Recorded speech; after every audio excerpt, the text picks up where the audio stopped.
चलिए, hello everyone my dear friends, कैसे हो आप सब। मैं हूं आयुष जैन, आपका ट्यूटर, और आज हम एक नया चैप्टर स्टार्ट करने वाले हैं। कौन सा चैप्टर है भैया? ये चैप्टर का नाम है gravitation. So we are going to deal today with the chapter named as gravitation. Okay, so gravitation के बारे में हम बात करेंगे एंड पूरा चैप्टर देखेंगे। ओके, सो इसकी दिक्कत मत करना कि चैप्टर पूरा होगा नहीं होगा, फलाना दिन का, इस तरह से मत बोलना। ओके, पूरा चैप्टर कवर अप होगा एंड लेक्चर्स कुछ लग सकते हैं, बिकॉज मैं 15 to 20 मिनट्स के लेक्चर्स दूंगा इसमें। So might be around 9 to 10 lectures लग सकते हैं चैप्टर में। ओके, सो गाइस, ग्रेविटेशन अगर हम स्टार्ट करते हो तो याद करो वो सदियों पुरानी कहानी, जब हमारे न्यूटन बालक हुआ करते थे। न्यूटन बालक क्या कर रहे थे, एक बार जैसे पहले तो जंगल वगैरह होते थे, तो न्यूटन बालक बढ़िया जंगल में घूमते रहते थे। ओके, जंगल में घूम लिए, कभी कभी थक गए, कभी पेट गए, इस टाइप से चलता था। सो न्यूटन बाबा एक जगह सफर करके आ रहे थे एंड न्यूटन बाबा क्या हुआ, वो एकदम थक चुके थे। सो वो जाके बैठे कहाँ पे, वो बिकॉज थकते तो इंसान कुछ ना कुछ रेस्ट चाहिए रहता है ना इंसान को। सो बिकॉज इंसान को रेस्ट चाहिए रहता है, तो वो भी रेस्ट करने गए, बट कहाँ पे गए, वो एक पेड़ के नीचे जाके बैठ गए। कहाँ पे जाके बैठ गए बोले, वो एक पेड़ के नीचे बैठ गए। कौन सा पेड़ था ये बताऊंगा। ये जो पेड़ था ये एप्पल का ट्री था। ओके, किसका ट्री था ये एक एप्पल का ट्री था, जिसमें बहुत सारे एप्पल्स लटक रहे थे।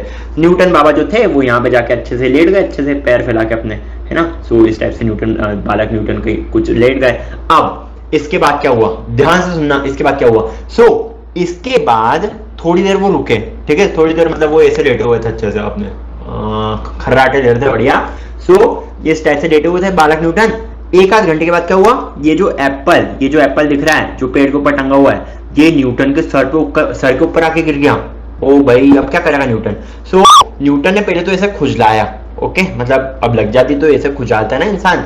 इस टाइप से न्यूटन बाबा ने खुजलाया। उसके बाद क्या करा उसके बाद न्यूटन ने एप्पल को उठाया इस टाइप से।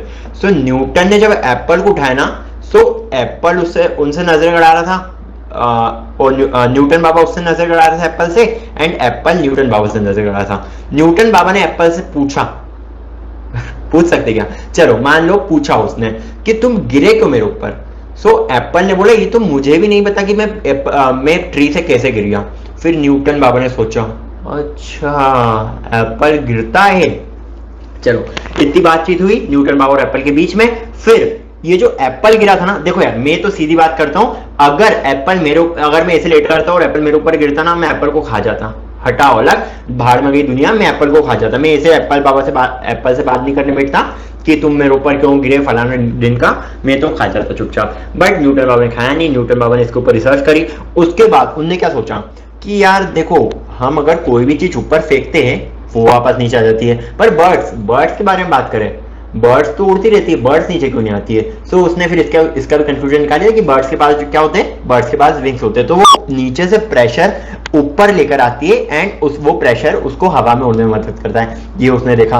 और एरोप्लेन में भी विंग्स रहते हैं, तो नीचे से वो प्रेशर लाके वो ऊपर उठता है। बट अगर एरोप्लेन का इंजन बंद कर दो तो एरोप्लेन नीचे गिर जाएगा। तो इस टाइप से न्यूटन ने बहुत सोचा, सोच के न्यूटन बाबा ने दे दिया क्या, एक law of gravity.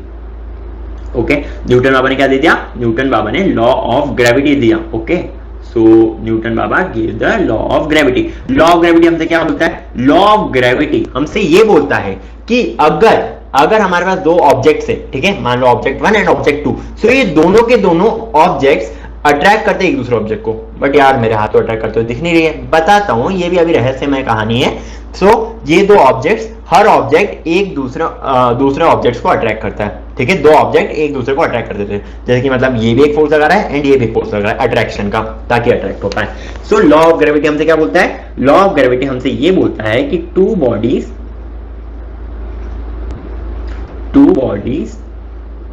always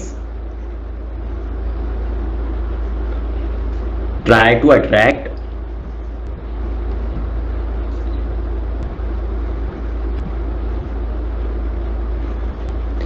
each other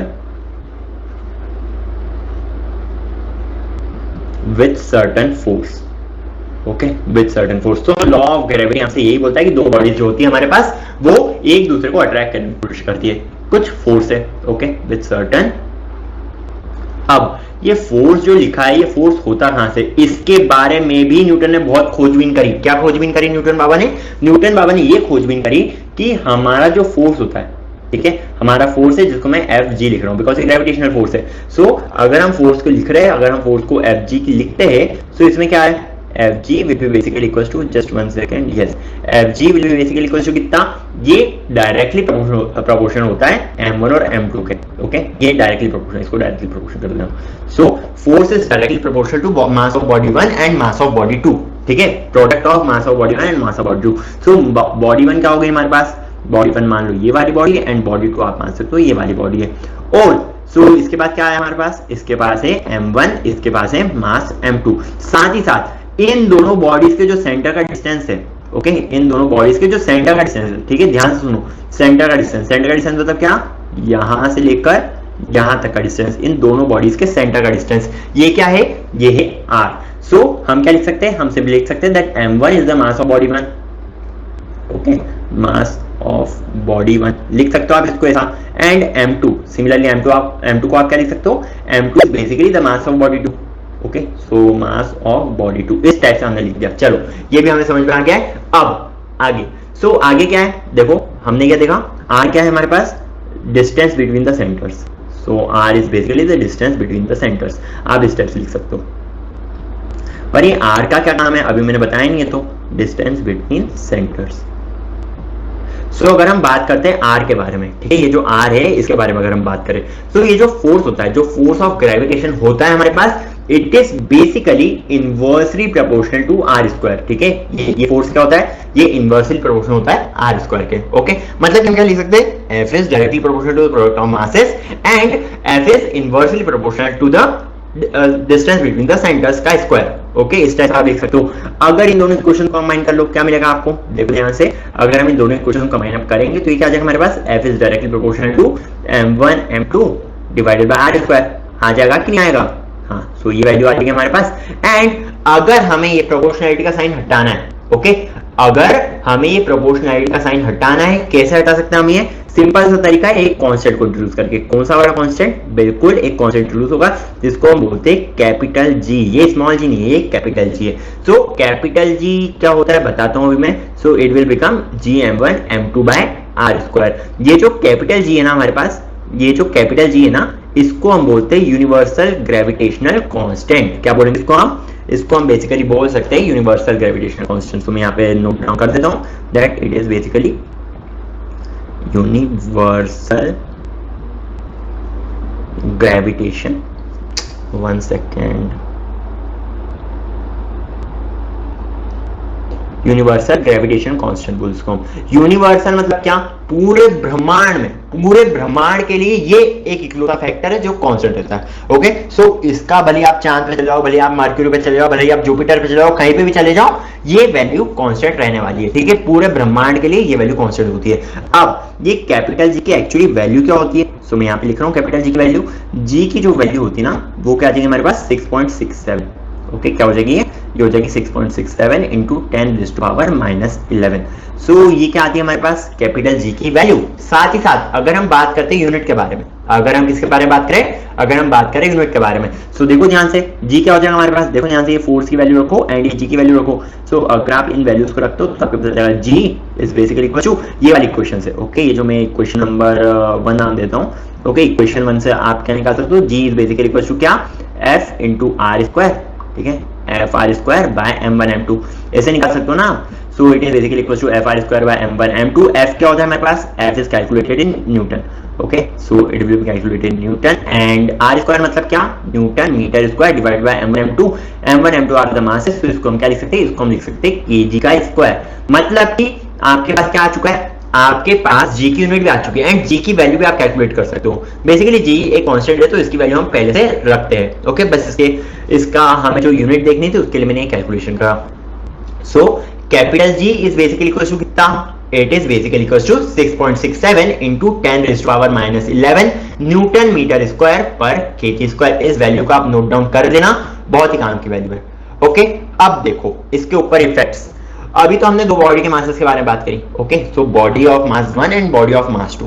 okay, so इसके इफेक्ट क्या करेंगे, देखो अगर मासेस ज्यादा है, ठीक है। सो हम क्या लिख सकते हैं यहाँ पे, इफ मासेस आर मोर, अगर m1 and m2 value, m1 और m2 की वैल्यू अगर बढ़ती है, ठीक है, अगर m1 और m2 की वैल्यू बढ़ती है तो क्या होगा हमारे पास, f की वैल्यू क्या होगी, f की वैल्यू भी बढ़ेगी। एंड साथ ही साथ हम क्या बोल सकते हैं, अगर हमारा सेंटर डिस्टेंस, अगर इसके बीच का सेंटर का डिस्टेंस जो है वो इंक्रीज होता है तो हम क्या बोल सकते हैं, अगर ये इंक्रीज होगा तो f क्या होगा, f is going to decrease. Okay, तो इन दोनों फैक्टर्स का आपको ध्यान रखना है। g क्या है, g एक कांस्टेंट है, ये कभी भी चेंज नहीं होगा। सो गाइस, होप आपको इतना समझ में आ गया होगा। एंड आज का लेक्चर मैं यहीं पे खत्म करता हूँ। होप आपने एंजॉय करा होगा। इसके बाद हम अगले लेक्चर में देखेंगे इसके आगे की चीजें, वो भी आपको आसानी समझ में आ जाएगी, मेरी गारंटी है। टिल देन टेक केयर, सी या एंड बाय बाय।